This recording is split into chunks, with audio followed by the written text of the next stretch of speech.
ભરૂચ નગરપાલિકાની આજરોજ સામાન્ય સભા યોજાઈ હતી। કોંગ્રેસ દ્વારા સાફ સફાઈ અને ભૂગર્ભ ગટર યોજના મુદ્દે વિરોધ નોંધાયો હતો।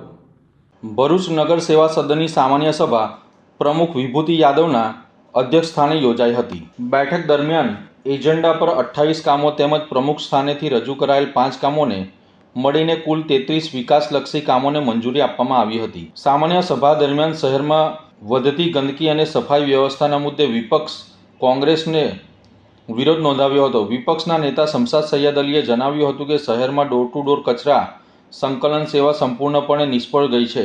સ્વચ્છતા સર્વેક્ષણ અંતર્ગત કરોડો રૂપિયાનો ખર્ચ કરવામાં આવ્યો હોવા છતાં શહેરમાં સફાઈના નામે મીંડું જોવા મળી રહ્યું છે અને રાજ્ય કક્ષાએ સ્વચ્છતા સર્વેક્ષણમાં ભરૂચ પાછળ ધકેલાઈ ગયું છે।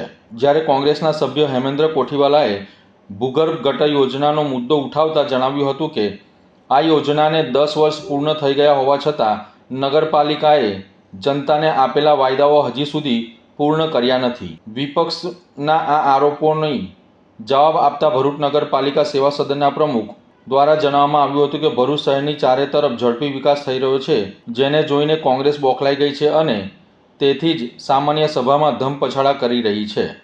બજેટ પહેલાની છેલ્લી સામાન્ય સભા આજે મળી હતી।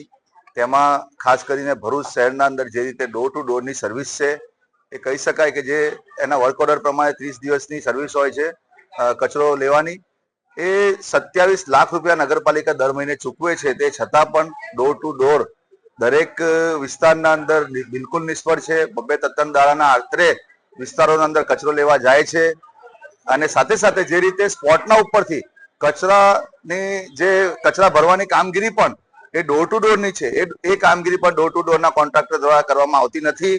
એટલે નગરપાલિકા ખાતે આજે સામાન્ય સભામાં આનો જોરદાર વિરોધ કર્યો છે। કરોડો રૂપિયા આજે નગરપાલિકા કહી શકાય કે કરોડો રૂપિયાની ગ્રાન્ટ સફાઈ પાછળ ખર્ચતી હોય અને સ્વચ્છતા સર્વેક્ષણના અંદર પણ નગરપાલિકાએ રાત દિવસ મહેનત કરીને કહી શકાય કે છેલ્લી ઘડીએ રાત દિવસ કામ કરીને નંબરિંગ લેવાની કામગીરી જે કરેલી હતી એ પણ એમની નિષ્ફળ ગઈ અને જે રીતે નેશનલ લેવલ પર અને સ્ટેટ લેવલ પર પણ સ્વચ્છતા સંરક્ષણના અંદર ભરૂચ ઘણું પાછળ ફેંકાયું છે ગત વર્ષ કરતા।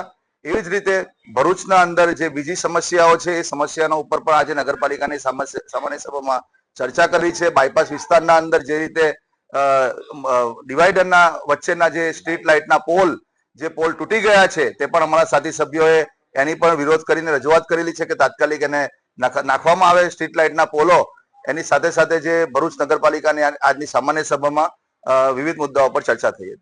ભરૂચ નગરપાલિકા દ્વારા જે પ્રમાણે ભૂગર્ભ ગટર યોજનાની યોજના આવી હતી એ યોજનાને આજે સંપૂર્ણ 10 થી 12 વર્ષ થવા આવ્યા છે, છતાં પણ એ કાર્ય અધૂરું છે। સાથે સાથે જે 40 MLD નો પ્લાન્ટ નાખવામાં આવેલો હતો કે ભરૂચ નગરપાલિકાની જે ગટર યોજના છે એના દ્વારા સમગ્ર નેટવર્ક નાખીને 40 MLD પાણી પહોંચાડીશું અને 40 MLD પાણી આપ્યા પછી એને કોઈ કંપનીમાં અમે રિસાયકલિંગ કરી અને એને અમે વેચીશું અને 1 કરોડની વાર્ષિક ને પણ માસિક આવક નગરપાલિકાએ ઠરાવ દ્વારા સત્તા પક્ષે કરી હતી। સાથે સાથે આજના મુદ્દે એ પણ એવું કેવું છે કે જે પણ નેટવર્ક નાખેલું છે અને જે મિની પમ્પિંગ સ્ટેશનો આજે પણ ઉભરાય છે એટલી માત્રામાં ઉભરાય છે કે મહિનામાં 4 થી 5 વાર ઉભરાય છે અને એનું મેન્ટેનન્સ કરવું હોય તો કોને કહેવું, કેમ કે એજન્સીઓ એટલી બધી બદલાઈ ગઈ છે। તો ભરૂચ નગરપાલિકાના અધિકારીગણને પણ ખબર નથી કે એજન્સીઓ કઈ દિશામાં કામ કરે છે। જે નેટવર્ક શહેરી વિસ્તારમાં નાખેલું છે, સોસાયટીઓમાં નાખેલું છે, આજે એના પણ જોઈન્ટ્સ હજુ બાકી છે અને ખુલ્લે આમ એ જ ગટર યોજના એ જ શૌચાલયો આજે પણ બહાર જાય છે અને ખારકુવા પણ બહાર ઉભરાઈ રહેલા છે। તો મારે આ નગરપાલિકાના સત્તાધીશોને કેવું છે કે આ યોજના ક્યારે પૂરી થશે? નમસ્કાર। આજ રોજ ભરૂચ નગરપાલિકામાં સામાન્ય સભા યોજાઈ હતી।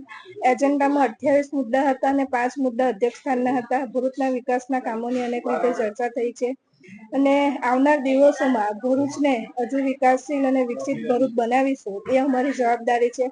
જેમ કે મક્તમપુર આઉટગ્રોથ વિસ્તારમાં 8 કરોડનું ટેન્ડર પણ અમે કરી દીધું છે। સ્ક્રેપની ગ્રાન્ટનું પણ ટેન્ડર થઈ ચૂક્યું છે।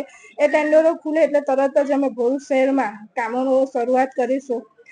જેવી રીતે આજે કોંગ્રેસના સભ્યો ઉછળતા હતા, ભરૂચ જેવી રીતે વિકાસની ગતિ ઝડપી કરી રહી છે તેમાં કોંગ્રેસ બોખલાઈ ગઈ છે એટલે ગમે તે રીતે ધમપછાડા કરી રહી છે।